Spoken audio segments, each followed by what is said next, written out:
Shalom Bapak Ibu Saudara-saudara. Hari ini kita berjumpa kembali dalam program Bible Study CK7. Senang sekali saya bisa menjumpai Bapak Ibu Saudara-saudara sekalian. Hari ini kita pasti akan diberkati dengan apa yang hendak Tuhan sampaikan. Hari demi hari kita diperkaya oleh firman Tuhan.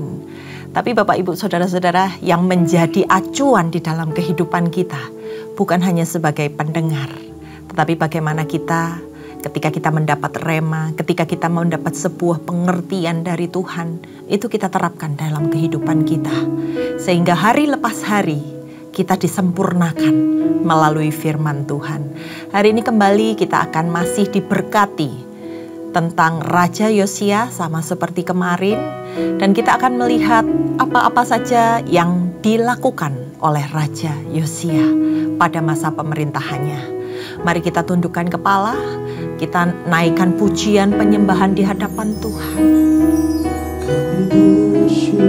Yes. Terima kasih.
Semuanya bagimu di dalam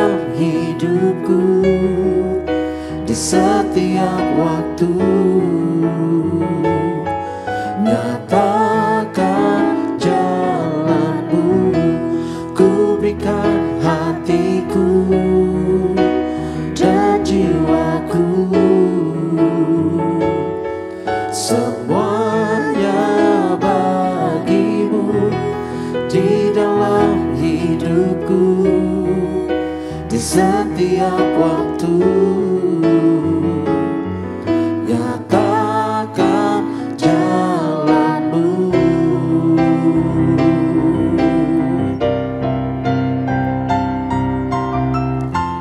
Ku berikan hatiku dan jiwaku,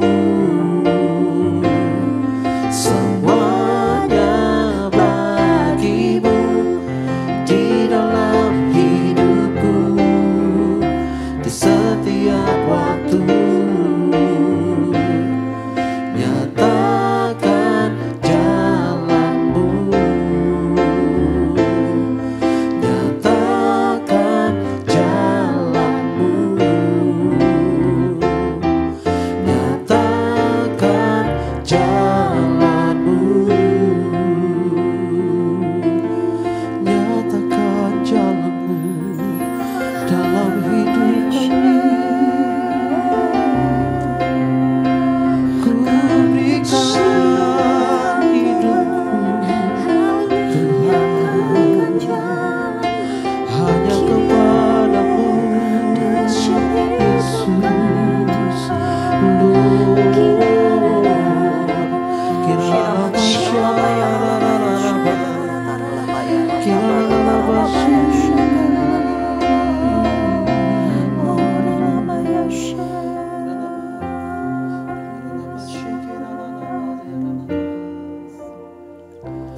Hidupku menggenapi firman-Mu,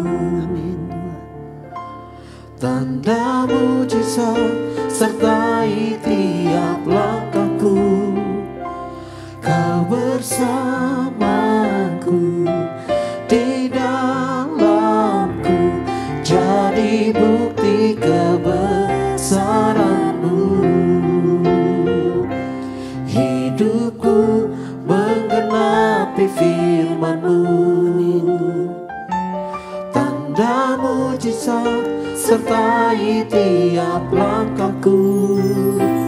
Kau bersamaku, di dalamku, jadi bukti kebesaran-Mu.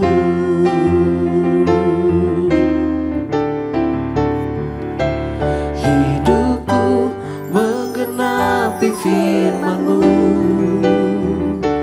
tanda mujizat sertai tiap langkahku. Kau bersamaku, di dalamku, jadi bukti kebesaran-Mu. Kau bersamaku, di dalamku, jadi bukti kebesaran-Mu. Kau bersamaku, di dalamku, jadi bukti kebesaran-Mu. Yesus,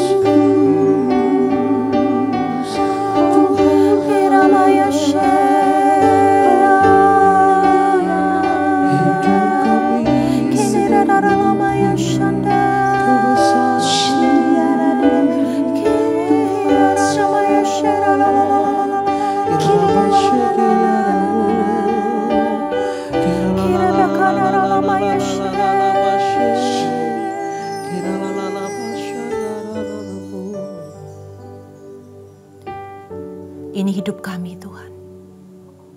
Kami persembahkan segala yang terbaik hanya bagi hormat kemuliaan nama-Mu. Tuhan Yesus, kami tahu Engkau Allah yang menetapkan setiap langkah-langkah hidup kami. Dan Engkau sendiri yang memberikan kepada kami kekuatan dan kemampuan untuk menyelesaikan segala sesuatunya. Mari Tuhan, Engkau yang pimpin setiap kami. Engkau yang menunjukkan kepada kami arah jalan yang harus kami tempuh. Bahkan melalui setiap hari saat kami meluangkan waktu kami untuk belajar di Bible Study ini. Kami percaya bahwa setiap kami juga akan mengalami peningkatan di dalam level kerohanian kami. Kami bukan hanya menjadi jemaat biasa, tetapi kami bisa mengerti dan bahkan nantinya kami bisa melakukan apa yang Tuhan percayakan buat kami. Dan kami bisa menyelamatkan orang-orang yang ada di sekitar kami. Urapi telinga kami yang mendengar Tuhan. Urapi hati kami, jamah hati kami. Supaya kami bisa dengar-dengaran akan setiap hal yang Tuhan nyatakan dalam pembelajaran Bible Study hari ini. Mari beracaralah ya Roh Kudus, hanya di dalam nama Tuhan Yesus Kristus. Haleluya. Amin. Baik Bapak Ibu Saudara-saudara, kita ada di dalam 2 Tawarikh 35 dengan 2 perikop, yaitu Yosia merayakan Paskah dan akhir hidup Yosia, yaitu dibunuh oleh Nehu. Nah, di sini dikatakan Yosia merayakan Paskah. Nah, Paskah ini dilakukan dengan benar pada zaman Raja Yosia. Kalau yang lainnya, raja-raja yang lainnya, atau mungkin orang-orang yang sebelumnya tidak melaksanakan dengan tepat yang menjadi keinginan Tuhan dalam Paskah. Paskah yang benar adalah Paskah yang dilakukan tepat pada bulan pertama di tanggal yang ke-14. Itu sesuai dengan ketetapan hukum Tuhan yang ada. Jadi bangsa Israel itu punya 2 tahun baru, saudara-saudara. Yang pertama ketika Rosh Hashanah. Nah, itu adalah tahun baru pertama yang dilakukan oleh bangsa Israel. Ini biasanya dirayakan di setiap bulan September ya, saudara-saudara. Sedangkan tahun baru yang kedua adalah tahun baru yang terjadi ketika bangsa Israel keluar dari tanah Mesir. Nah, bulan tersebut menjadi bulan pertama dan di sanalah diperingati sebagai Paskah yang sebenarnya. Ini sesuai dengan apa yang firman Tuhan sampaikan di dalam Keluaran 12 ayat 1 sampai 2. Nah, Paskah ini terjadi antara bulan Maret sampai April, seperti yang kita rayakan dalam Paskah kita selama ini.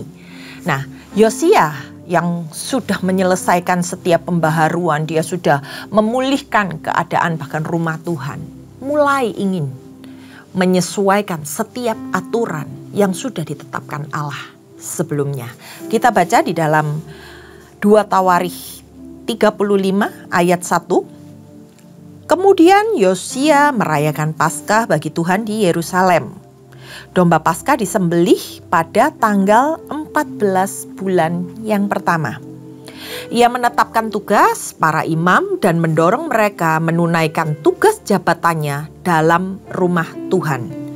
Berkatalah ia kepada orang-orang Lewi yang adalah pengajar seluruh Israel dan orang-orang kudus Tuhan.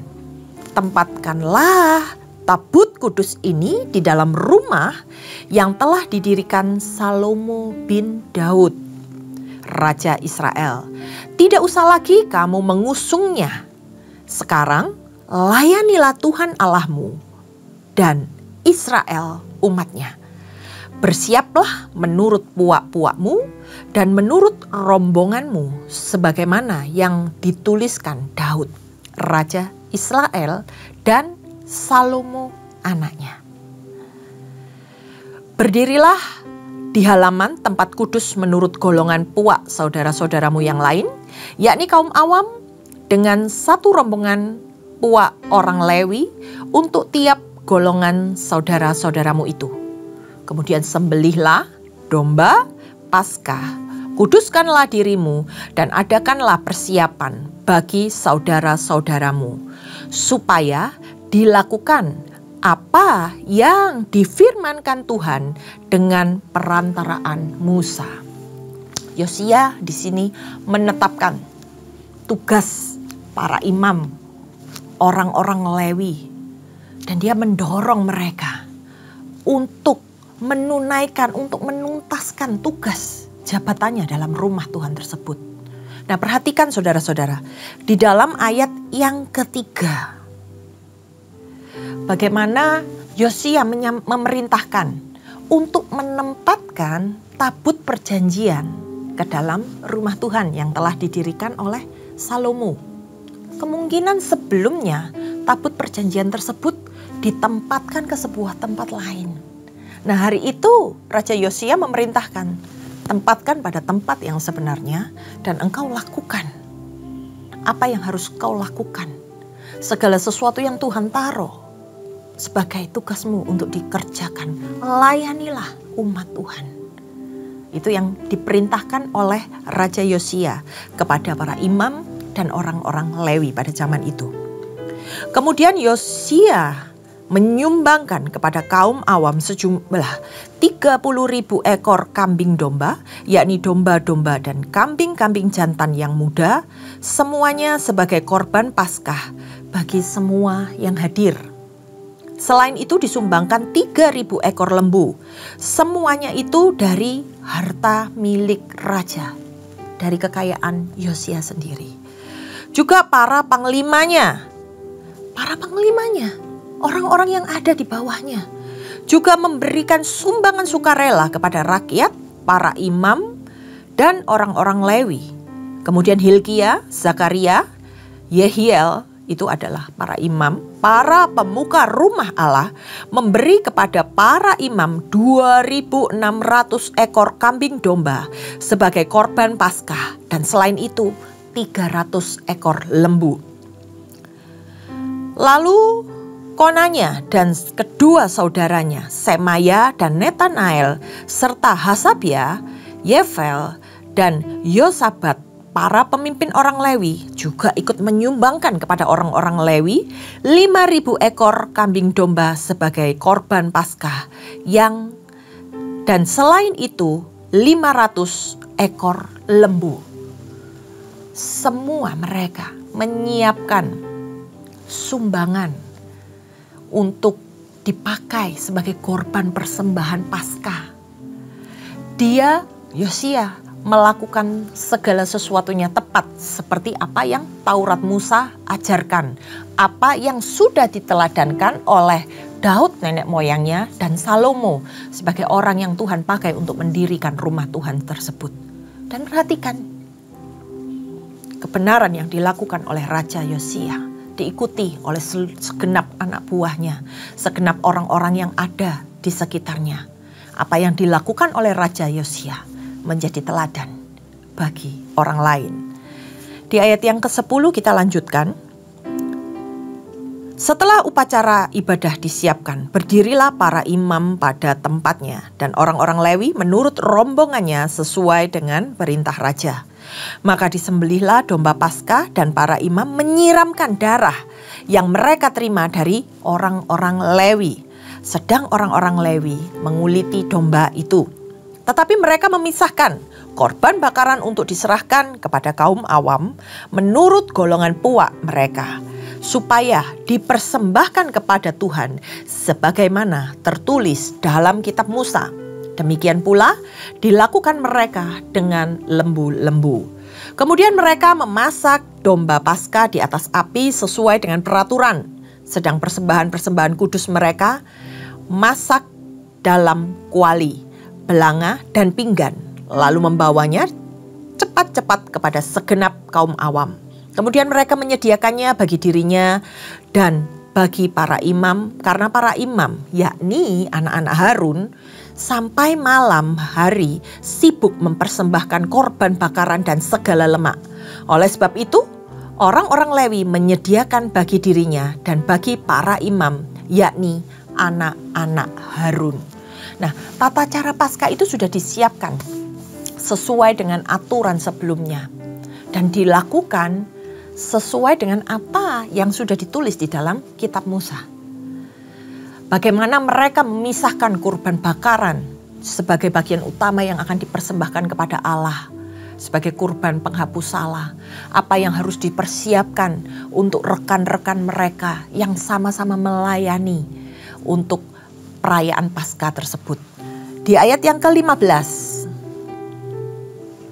para penyanyi yakni Bani Asaf ada pada tempat mereka sesuai dengan perintah Daud.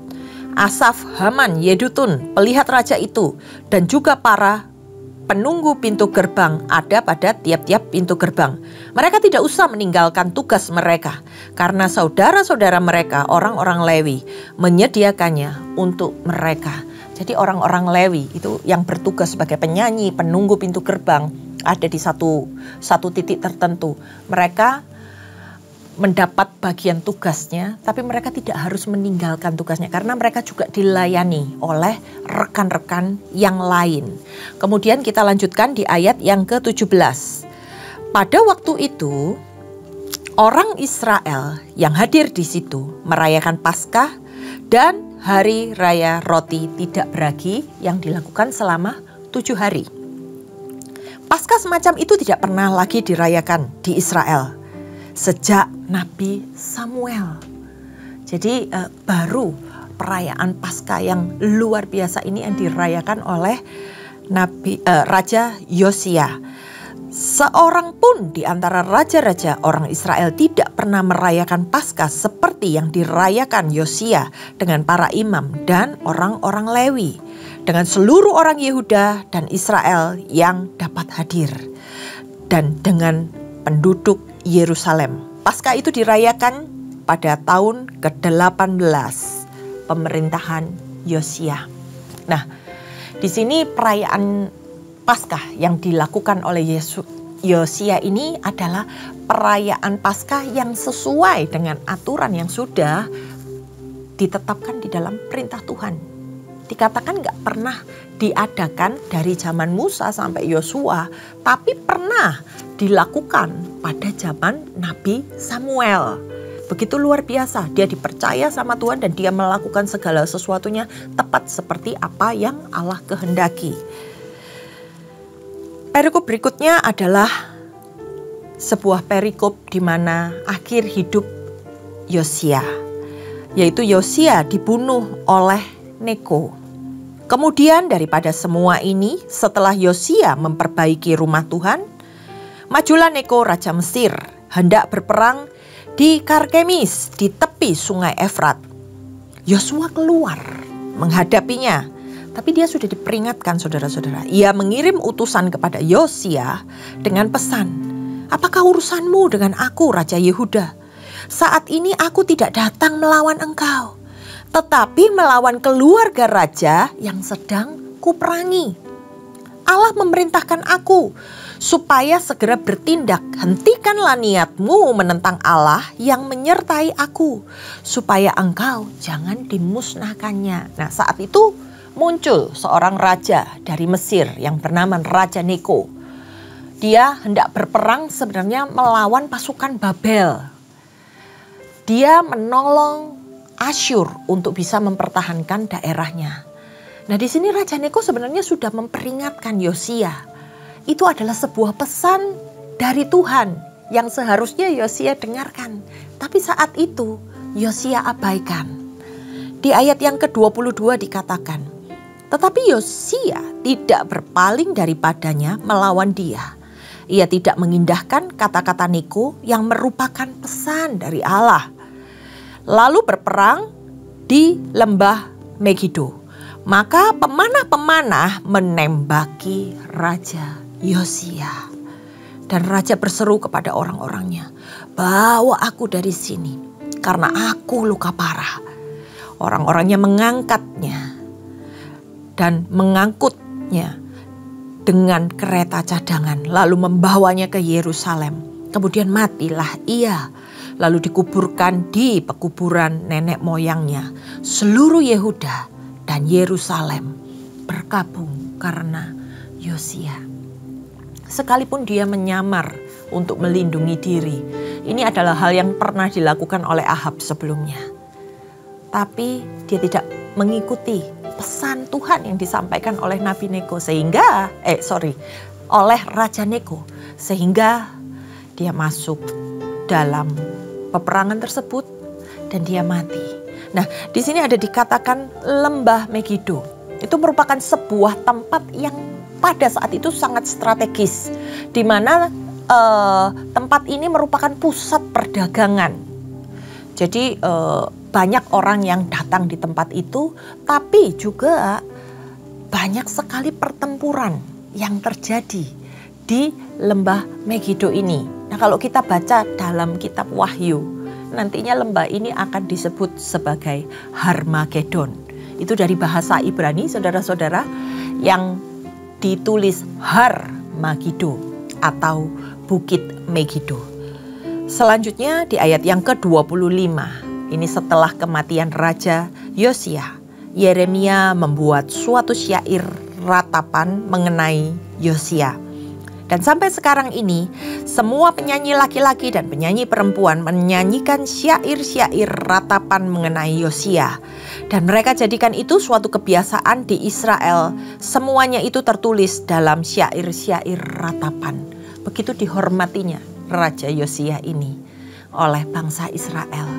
Sehingga Nabi Yeremia memiliki kerinduan, keinginan untuk membuat sebuah syair ratapan untuknya sebagai penghormatan atas Raja Yosia.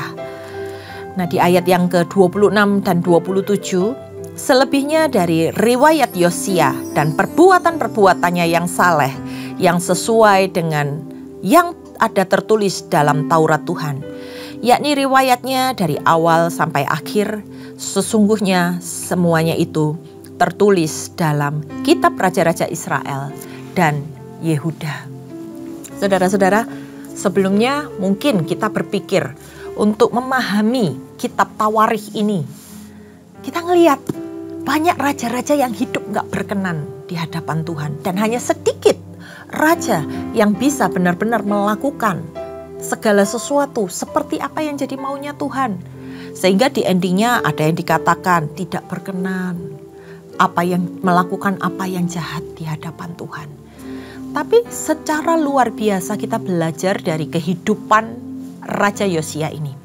Itu berbicara tentang apa? Berbicara tentang ketaatan dan ketepatan. Ketika kita mengikut Tuhan, mungkin kita sudah taat, tapi kita nggak melakukan apa yang tepat seperti yang Tuhan mau.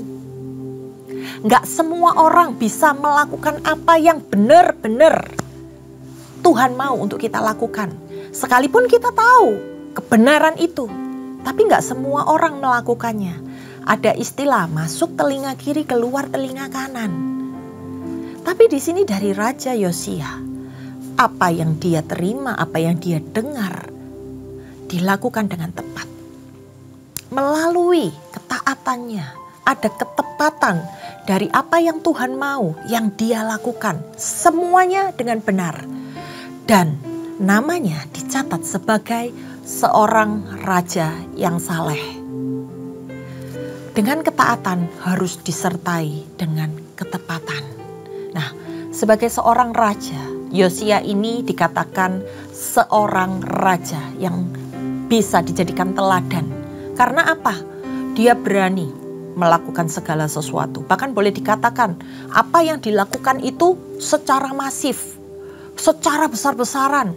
Dan diikuti oleh orang-orang yang ada di sekitarnya pada masa itu. Bukan sesuatu yang gampang, saudara-saudara. Bukan sesuatu yang mudah untuk dia lakukan. Tetapi dia berani tampil beda. Dia berani melakukan hal yang besar yang sudah Tuhan arahkan di dalam kehidupannya dan dia menjalankannya. Sesuatu hal yang besar dan dia gak takut dengan efek yang mungkin akan ditimbulkan. Nah, secara karakter, secara watak, mungkin kita nggak terlalu bisa menangkap bagaimana kepribadian dari seorang Raja Yosia ini. Tapi kita bisa melihat karakter-karakter yang ditampilkan di sepanjang pemerintahannya. Di mana dikatakan dia orang yang saleh, artinya hidup benar di hadapan Tuhan. Raja Yosia adalah seorang yang brave, seorang yang berani. Dan dia adalah seorang raja yang pantang menyerah. Bukan 1 tahun, 2 tahun dia membereskan rumah Tuhan dan menyelesaikan bagiannya waktu itu. Tapi dia gak menyerah, saudara-saudara. Selama 10 tahun dia berusaha untuk memulihkan dan mengembalikan bangsanya kepada jalan Tuhan. Mungkin hari ini saya dan saudara sedang menunggu janji Tuhan. Mungkin kita sedang menunggu pemulihan, recovery dari Tuhan.